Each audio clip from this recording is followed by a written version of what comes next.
Ay, magandang hapon mga boss, mga kamping, mga kabunyog. Salamat sa dumadagdag subscriber, no? Sabi ni Garcia, doon sa isang vlog ko, na wala raw silang wala raw yatang nagpetisyon para ano si Kibuloy, ma-disqualify whatsoever. Eh ba ano to? Meron pala WPP 6 to overturn COMELEC's dismissal o petition to disqualify Kibuloy. Dinismiss pala nila yung ng COMELEC ay ng WPP, petition para i-disqualify si Kibuloy. Sabi ni Garcia, walang nag-file. Meron pala. Tuloy natin. The Workers and Peasants Party is seeking to overturn the Philippine poll body's decision, junking a disqualification petition against jailed televangelist Apollo Kibuloy in the 2025 senatorial race.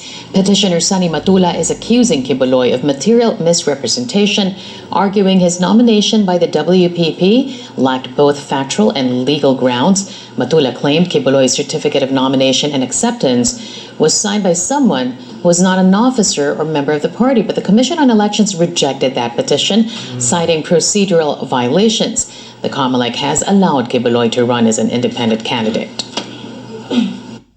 Workers and Peasants Party and Attorney Sonny Matula as the senatorial aspirant who filed the petition.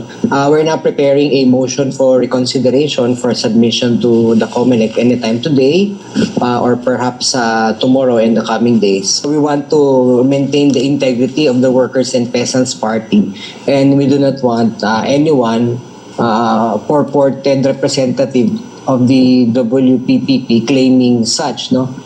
We've never heard Pastor Kibuloy say something about living wages, saying something about ending ENDO, or saying something about promoting freedom of association.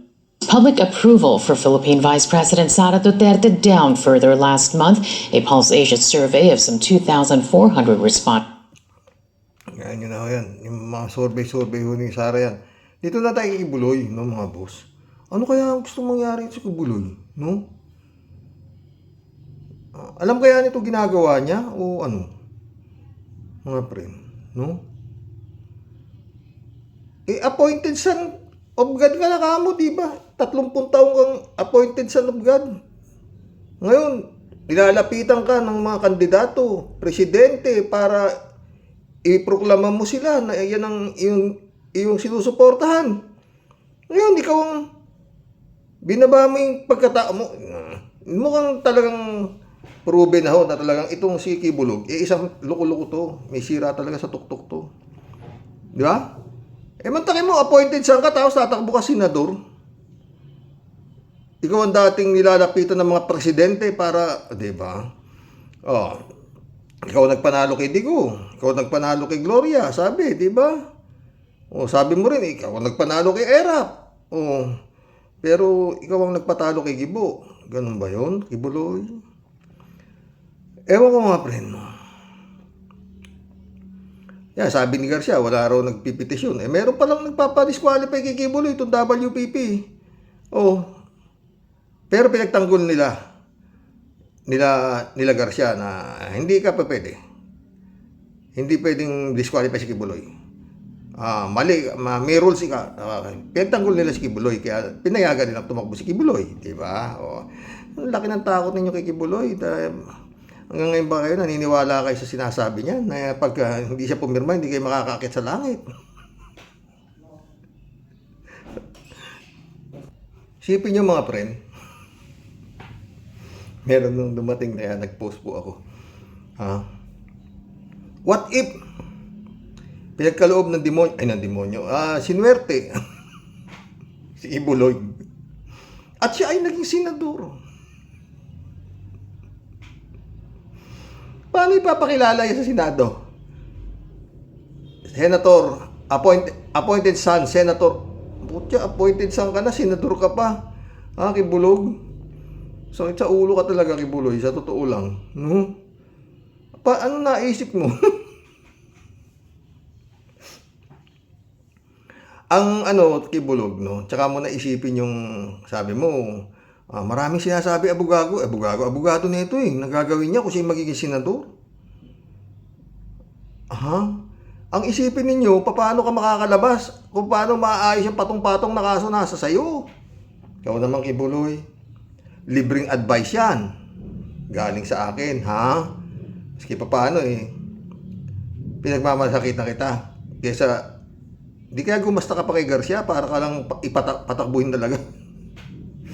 O baka naman, yari na naman ang kamada. Yun ang mabigat doon, mga bren. Baka nakakamada itong maging senador. Kasi suportado ro yata na iglesia nito, Kristo. Anak ng patingo. Pero wag naman sana, no? Yun ang mangyayari, Kibulog, baka kala mo. Our colleagues, appointed son, Kibuloy.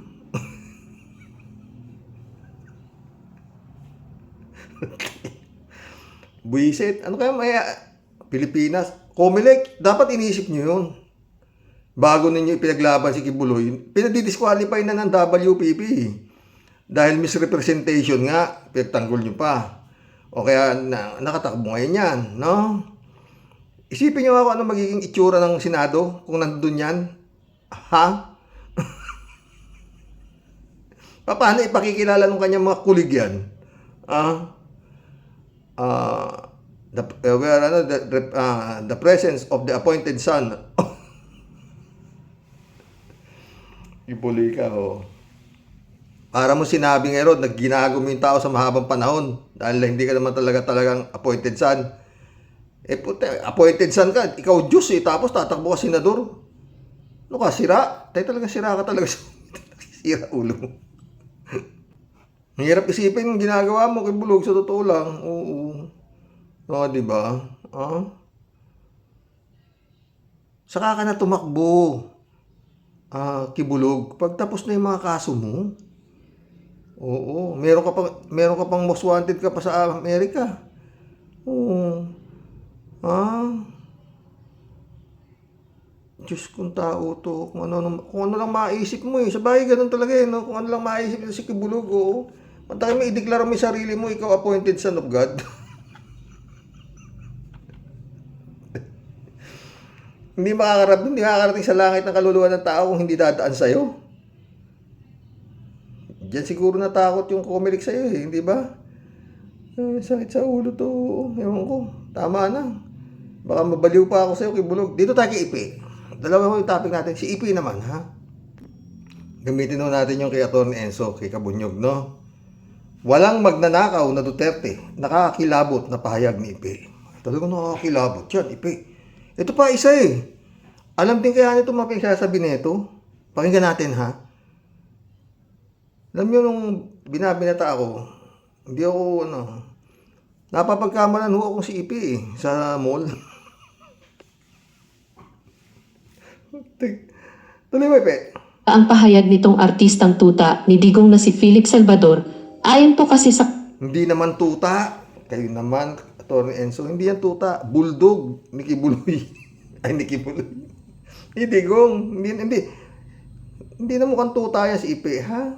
Bulldog. O, tuloy mo. kanyang talumpati, wala daw na Duterte ang magnanakaw. Wow. Talaga? Tama po ang narinig po ninyo, wala daw magnanakaw na Duterte. Sa mga sinabi pa lang niya, kikilabutan ka na. Hay naku, kung may bitay lang sa mga sinungaling, una itong bibitayin. Napakasinungaling talaga ng mga tuta ni Digong. Anyway, ito po mga Kabunyog, panoorin po natin ang mga sinabi ni Ipe. Sige. Kahit nakakasuka, pakinggan pa rin natin ito. Sige. Napakahirap sundan ng isang magaling na pambabatas na kagaya ni Congressman soon-to-be Senator Rodante Marcoleta. Puta na, patok si Marcoleta kay Ipe. Soon to be senator si Marcoleta. Ipe. Yan ang sabi ko sa inyo. Ha? Pag hindi ka normal, kikita ka. Di ba? Kagaya nito. Hindi naman magagaganito to nang walang kinikita to. Di ba, mga brain? Oo. Maganda yung kay Atty. Claire na pagkakabusisi sa pinagsasabi nitong si Ipe nito Oo. Pero dito tayo kay Atty. Enzo.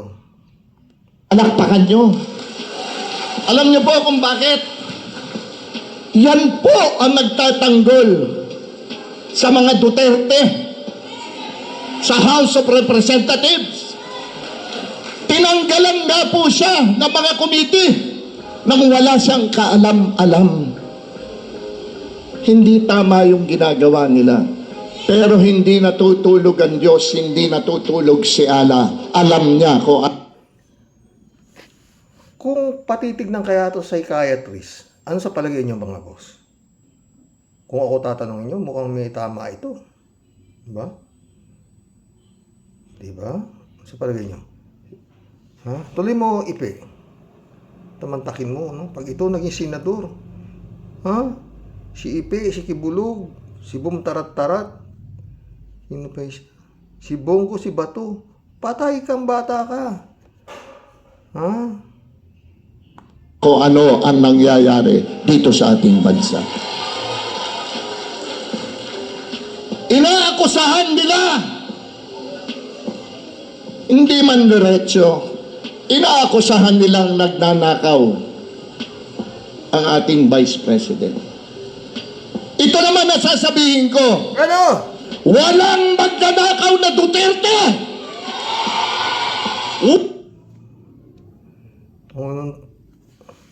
Taga saan ka ba? Mukhang sa ibang planeta ka galing ah. Hindi nga maipali-paliwanag kung paano nagkaroon ng mga Merry Crispiatos eh. Wala to, gago rin talaga tong ayip na to, sa totoo lang. Bulldog nga ito, bulldog no. Mga boss. Hindi naaawa tong... Yun naman mga doon, no? Yehey! Sabi, speech lang nito si Ipi, ba? Talagang kikilabutan ka. Tama itong thumbnail ni Atty. Enzo. Nakakakilabot na pahayag ni Ipi. Totoo. Talagang mangingilabot ka. Kaya uminom na ako ng losartan. O, tuloy mo. Wala! Ang lahi ni former President Rodrigo Roa Duterte ay nananalaytay na dugo sa mga ugat ng kanyang mga anak. Kaya tandaan nyo, walang magnanakaw na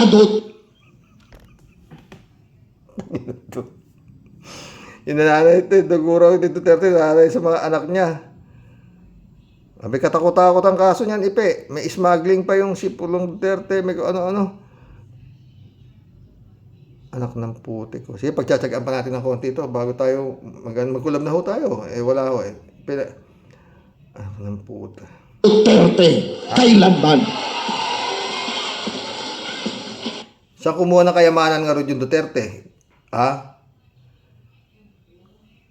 Yun ngang 125 million, hindi nga maipaliwanag, Ipe. Saan ka ba naman natutulog na naman, Ipe, sa pansitan?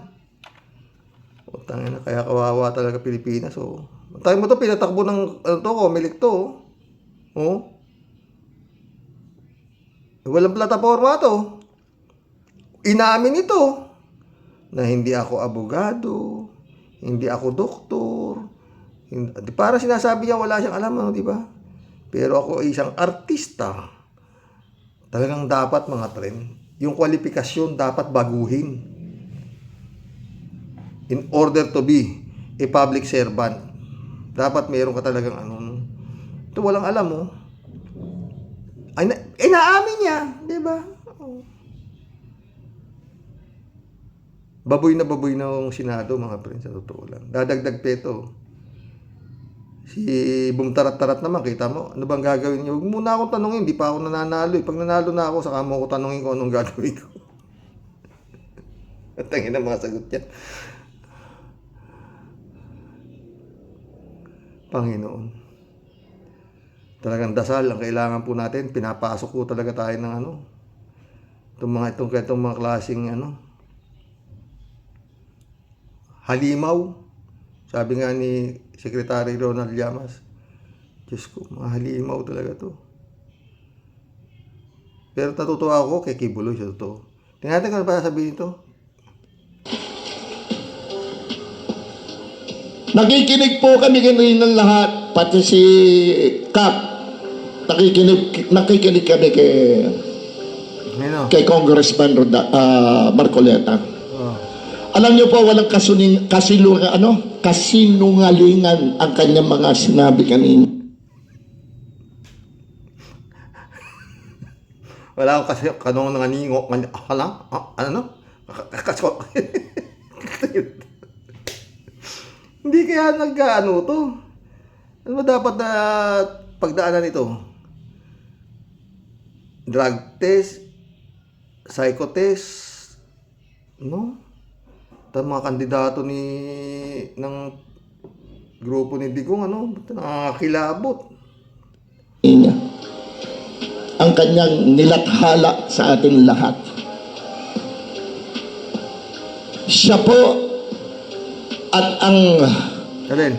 representative congresswoman ng Duterte Youth Party List ang nagtatanggol sa kanila. Wala po tayong magawa. Lang naman hindi pagtanggol, Duterte Youth Party List nga. Gago talaga to. Umurahin na naman ni Mima Alishit. Tsaka ni Orcolio. Puta na, hindi nahiya itong mga hype na to, sa totoo lang. Tatakbo kang senador, tapos ganyan lang ang ngak-ngak mo. Yan ang ingangak-ngak mo, naprotektado mo si Duterte. Puta na. Wala siya sinasabi kung anong gagawin niya kung sakali siya magiging senador, di ba? Basta wala siya. Papagtanggol niya si Duterte sa si Sara Duterte, di ba? Gago talaga. Tuloy mo. Dahil wala po tayo sa teritoryo nila. Pero ito pong si Marcoleta, hindi nila mapipigilan talaga yan. He is a brilliant man. Our former president, a very brilliant man. And our vice president now, Inday Sara Duterte, a very brilliant vice president and lawyer. Hindi nila matitinag ang mga Duterte. Ipai-impeach daw. His Excellency, naririnig mo ba yung sasabihin nito? Makyong ka na. Diyos ko. Anak ng pating. Makiki-operate na po tayo sa ICC, His Excellency. No? Doon ang mga paliwanag ho ng DOJ, mukhang aabutin ho yun ng ano. Sa totoo lang, baka bago na ho ang Pangulo. Pag hindi nyo talaga natapos itong, andyan na sa inyo na bola eh. PBBM, hawak mo ang bola. Para madispatcha mo itong mga uri na to na gustong humalo bilang mga mandurugas sa kaban ng bayan. Hindi ho public servant ito, Duterte servant itong mga to. Kibulog, Bongo, Ipe, diba? Bato, Kimo, hindi ho yan para magsilbi sa bayan. Mga ano ho to, bulldog. Hindi ho tuta, bulldog ni Digong. Kaya nasa iyo talaga, Bongbong eh. Oo. Hawak mo lahat eh. Ewan ko kung ano mo, no? Mantakin mo Sara Duterte, pupugutan ka na ng ulo. Hanggang ngayon, hindi pa. Yung impeachment, mukhang ayaw tumakbo. Ay nako. May ano sasabihin to? Si VP Inday Sara by December. Yat ay baya! Hindi tama yung ginagawa nila.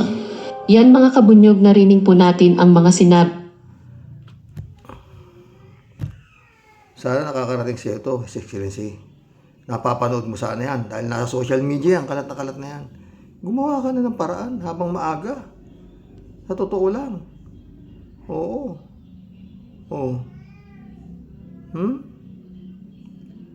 Wala talagang mangyayari. Wala talaga mga friend. Bongbong Marcos, His Excellency. Kung talagang may malasakit ka sa bansang Pilipinas na sinasabi, huwag mong pabayaan sa... Hindi biro to. At yung Comelec mo ay talagang walang ano yan. Wala talagang ano, wala akong makitang ano dyan. Taka mo si Kibuloy, tatakbin mo. Toto Kausing, ninunusits candidate mo. Di ba? Ewan ko mga pa rin. Sakit sa ulo. Inom lang ako ng tubig. Mag-collab na po tayo. Although, wala akong panalo. Yan si Ipe, wala sa panalo. Sa totoo lang. Pero hindi mo nga ho alam eh. Sabi ko na nga, di ba? Anything is possible. Walang imposible. Sa Pilipinas ngayon. Mantakin mo, BP Lenny Robredo natalo eh. Tambak pa eh. Wala namang ginawang masama, di ba? Hindi man nagdaka, wala namang dynasty, wala lahat. Ang ganda ng record. Kung track record ang pag-uusapan mo, na sinasabi, tumingin kayo sa track record, wala akong ganun eh. Di ba? Wala akong track record dito ngayon. Kaya hindi mo pwede sabihin hindi mananalo to si Boom Tarat-Tarat, si Ipe, at saka itong si Kibulog. Hindi mo masasabi yan. Anything is possible. Walang imposible. Mga friend. Kaya yung mga nagsasabi na parang na ano na silang magbalik bayaw, tama ho yung desisyon.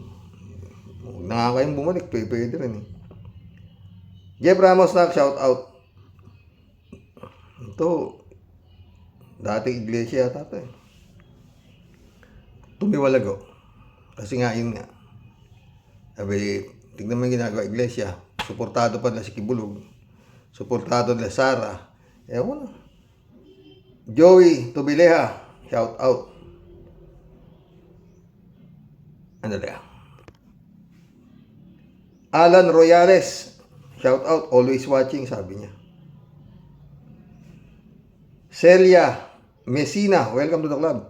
Sana nga managot siya sa mga kasalanan niya sa ating bayan. No sa mga Duterte. Yun nga. Alan Royales ito. Only the Philippines. Kung dito yan, sa USA, kulong mga yan. Bulok talaga DOJ.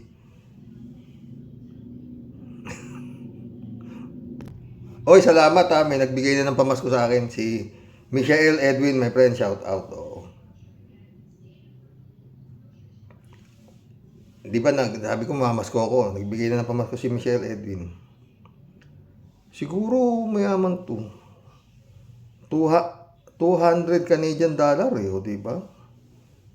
Masarap-sarap na Noche Buena na yan. Friend, salamat ha. Makapagbigay pa ng konti sa mga hihingi sa pamasko. Taga Ontario, Canada po siya. Oo.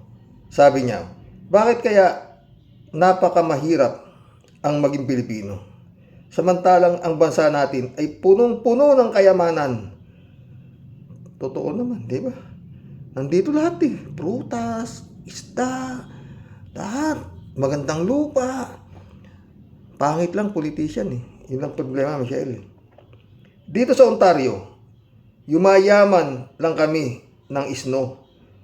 Anyway, sa akin lang po, any day that I'm alive and free is always a good day. Yun, sarap. Merry Christmas, mga ka-warriors. Merry Christmas, Karoks. And the whole family. Much love from Toronto. Merry Christmas din talaga mga friend. Sana matapos na yung ano ko sa atong hipag ko. At sana magkita-kita tayo. Ako naman ng taya. Sa totoo lang. Si friend Michelle, marami na hong ano to. Hindi ko lang sinasabi. Marami na hong naitulong sa akin to. Sa totoo.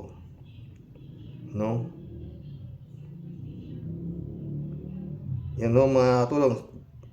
Jeff Ramos, Kalat ni Baya, yan.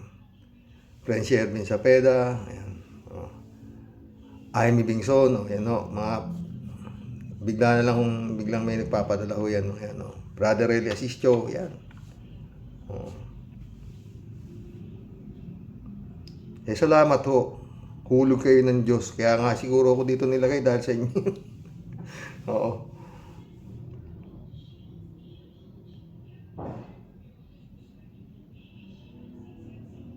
Jab Alvaro, welcome to the club. Good evening, Sir Roque. Sa nakikita natin takbo ng kaso ng DOJ versus Duterte, mukhang walang patutunguhan. Yung BBM's government is not really decisive. Maparusahan ang mga may sala. Parang tinatakot lang nila mga Duterte. Your guess is as good as mine, Jab. Romel Pabriga, shout out. Convicted nga si Erwin Tulpo, nakatakbo. Kumilik! May petisyon pa yung asawa niyan dyan eh. O, si Atty. Libayan eh, talagang hindi maintindihan eh. Estrelita Heroes, shout out. Good evening po, Sir Roque. Watching from Japan. Advance Merry Christmas po. Merry Christmas, my friend. Librado Ludovico. Blessed Sunday morning, Karoks, and to all warriors watching from Edmonton, Alberta, Canada. God bless po, stay safe. And hindi magtitiis tayo sa Department of Justice. Only in the Philippines. Putik yan. Yung anak ni Rimulya, 3 buwan lang tapos ang kaso. Anong say mo, Attorney General? Shout out, friend Shervin Zapeda. Christian Sen, July 7, Alcantara. Shout out sa inyo mga friend ha. Merry Christmas sa inyo ha. Friend Amy Bingson, Dolor Garcia, shout out ha. Eman Escalona nak, shout out ha. Jerry De La Rosa, welcome to the club.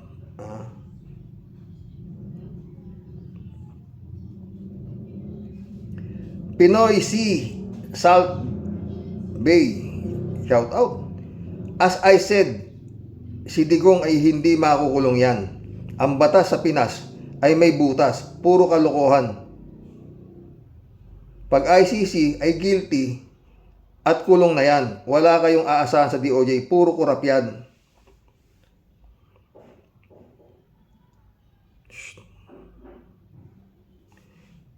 Pinoy abroad, welcome to the club.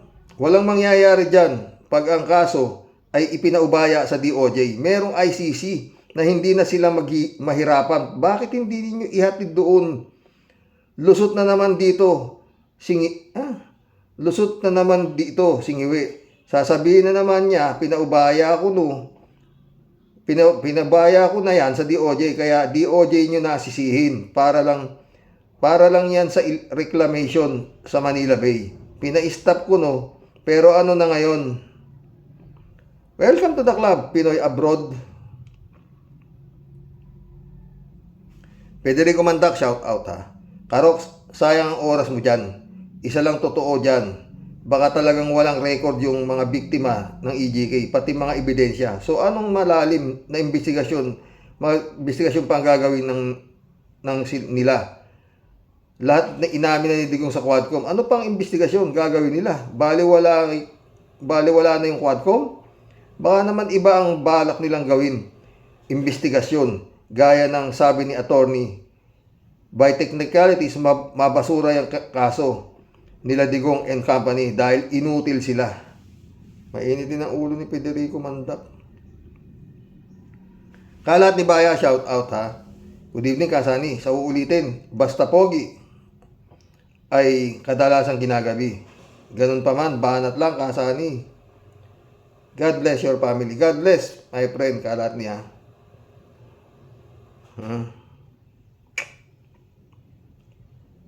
No? Pangsantaan na pa pangbayo. Marilu Pabianak, shout out ha. Good evening po tay at sa mga ka-warriors. Una po, gusto ko munang mag-advance greeting Merry Christmas po sa ating lahat. Kasama na ang masalimuot na kalagayan ng ating bansa. Kabilang na ang mga namumuno mula sa itaas hanggang sa naibabang posisyon na magsilakad ng tuwid na daan. Hindi pa iralin ang pagiging makasarili at pagiging materialistic. Nang sa ganon ay matakot nang silang magkurap sa pondo ng bayan. Pansin ko lang po tay, sa bagal magsalita ng DOJ na yan, sure, super haba ang time na abutin yan sa pag-aaral. So therefore, I conclude, nakakalungkot na malabo pa po sa tinta ng pusit na masampahan ng kaso. Your guess is as good as mine, naka. Tayo dyan. Friend Jane Labay na, shout out sa iyo at sa iyong pamilya.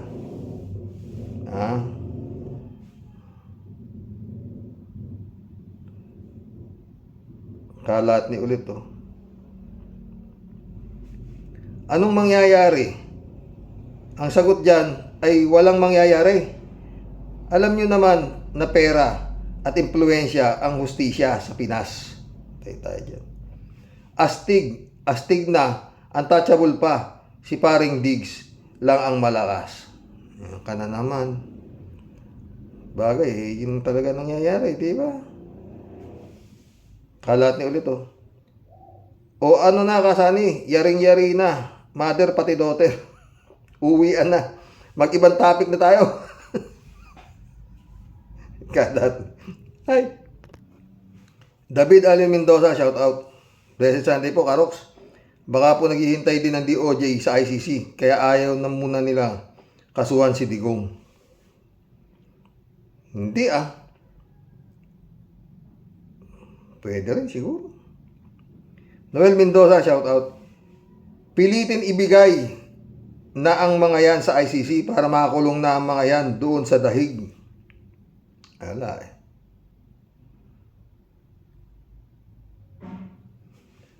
Ted ulit oh. Maniwala ka dyan sa DOJ. Sakit ng ulo lang yan. Bigyan daw ng konting panahon para investigasyon ni Digong sa EJK. Gaano kahaba ang konting panahon? Mainit ang ulo ni Ted na naman. Ito na naman to. At para daw masuring mabuti kung ano ang ikakaso sa demonyong ito. Baka naman kalabas-labasan dyan. Eh, ang kaso lang ni Digong ay may nabaril na aso habang pinapuputukan nila yung mga drug user na nakatsinelas. Walang kalaban-laban. Malaki nga namang kaso yan dahil yung mga hayop na ang nasa pera yung mga hayop na ang nasa pera imbes ay hayop na nga pala nasa pera no? Bukas o talakayin natin yan, maganda rin yan. Imbes na yung mga pambansang bayani. Kung ganyan ang kakaso kay Digong, mas mabuti pang antayin na lang natin na mamatay si Digong. Sure ball pa yan. Kamatayan ng hatol sa tarantadong ito. Totoo. Pero mukhang nag-aarte-arte lang, malakas pa yan. Baka nakakadalawa pa yan eh. Di ba?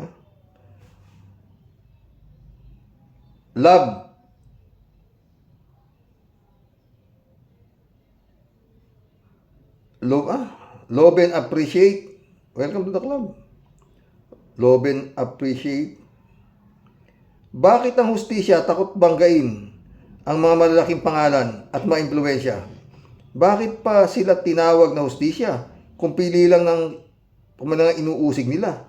Ano ba talaga ang trabaho ng DOJ at NBI? Kita naman ng lahat ng Pilipino kung sino lang ang napaparusahan. It's time to demolish this establishment if their purpose is fraud. Just another waste of taxpayers' money. Totoo yan, love. Welcome to the club. Puro matitino na. Anyway, wala ako nakitang tanga na nakapasok ng araw na to. Hindi sila makababasa ni pangalan. Hindi sila kikita dito. Mga troll, hindi.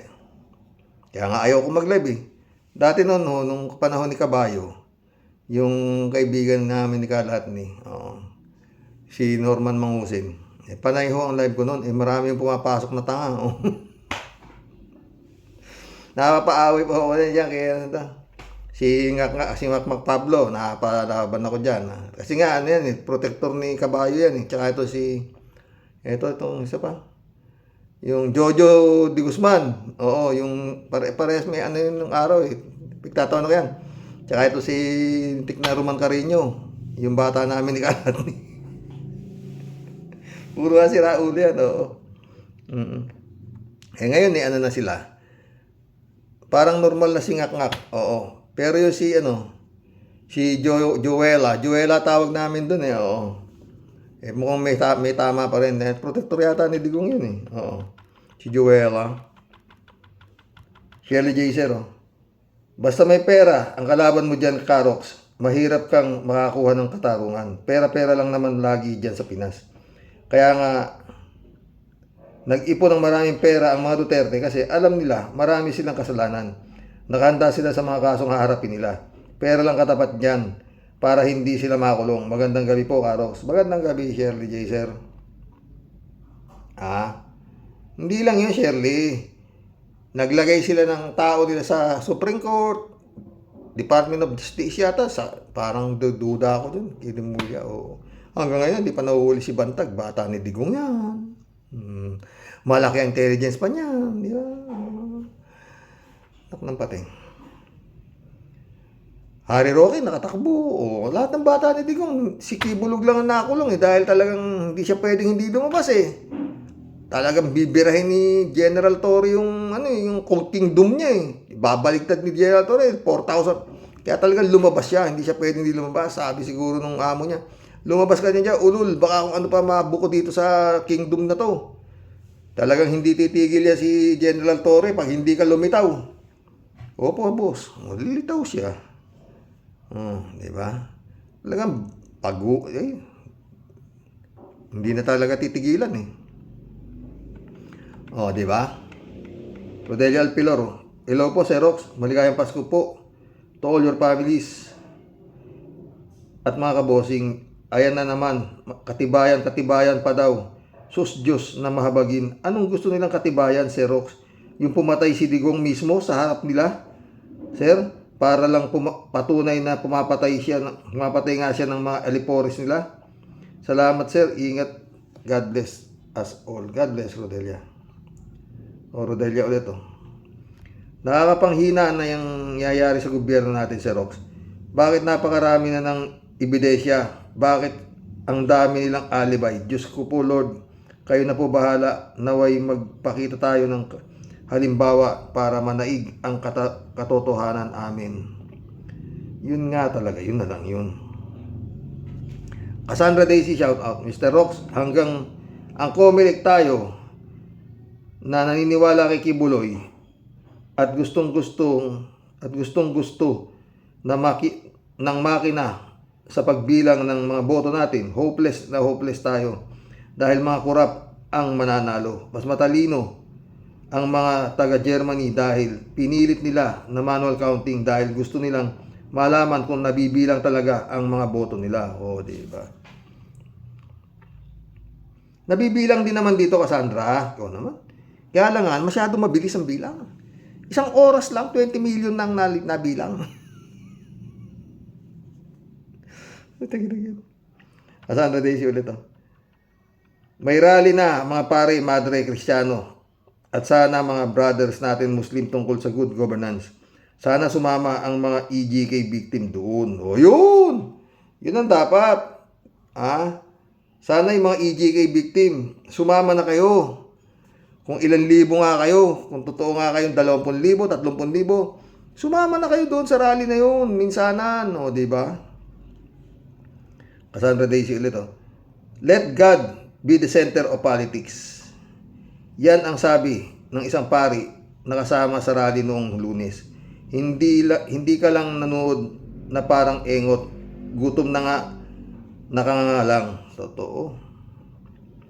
Cassandra ulit Sabi ni Toto Kausing, ang rules ng korte kung sino ang nauna na nagkakaso, kung sino ang nauna na nagkaso ng ICC, sila ang may karapatan. Tingnan natin kung yun nga ang mangyayari, friend. Fernando Villaluna, welcome to the club. Sa daming kaso at ebidensya at testigo, dapat hatulan. Wala nang maraming investigasyon. Hulihin na yan. Hindi nga pwede, Fernando. Kailangan daw rule of law.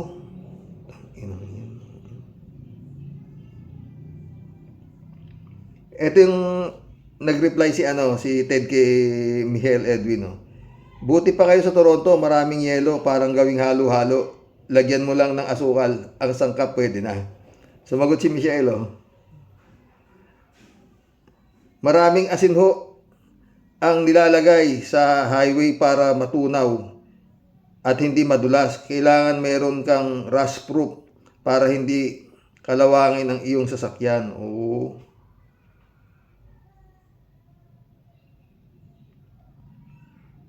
Salamat ulit, my friend, Michelle. Merry Christmas sa pamilya mo. Salamat. Ted ulit oh. Pakiusap ni Ipe, Philip Salvador, na ipagdasal na lang daw si Sara at si Digong dahil sa naaawa siya sa mga sinasapit nila ngayon. Maganda ho yung vlog niya, Tommy Claire, oo.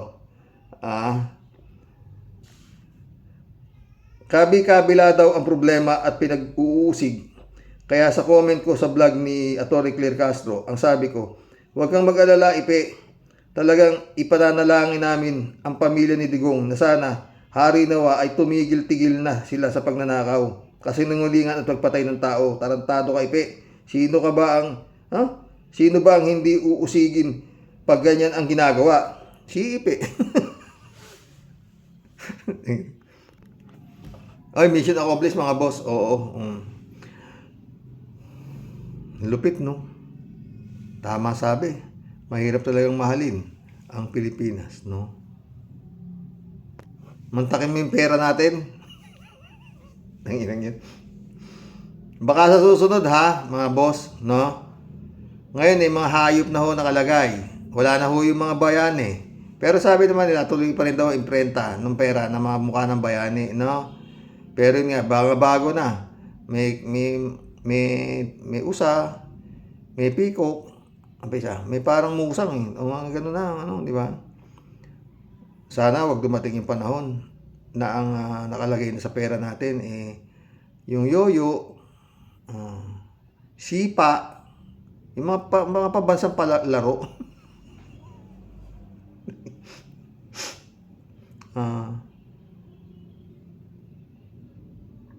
Sabong, Pero nung alam nyo, nung nilagay yung mukha ng agila sa 1,000, kakuputris. Mukha yata ni Sara Duterte ito, di ba? Agila ng agila ng ano ba ito? Davao at saka Norte raw, Leon ng Norte, si Bongbong. Kaya pagsabi agila, tibay ka ako ni Sara. Mukha niya agad na nalagay sa 1,000. Diba mga boss? Sige po mga friend. Hanggang bukas po. Bisperas na ho bukas, mga boss. Panginoon. Kibuloy! Comelec. Isipin nyo naman yung ano nyo. Kung manalo yan, sige nga, Comelec. Si Kibulog. Paano yan? Our colleagues, the appointed son of God, Honorable Pastor Apol, puta haba ng introduction kay Kibulog. Sige po mga boss. Magandang hapon po. God bless po. Merry Christmas po ulit. Namamas ko pa rin.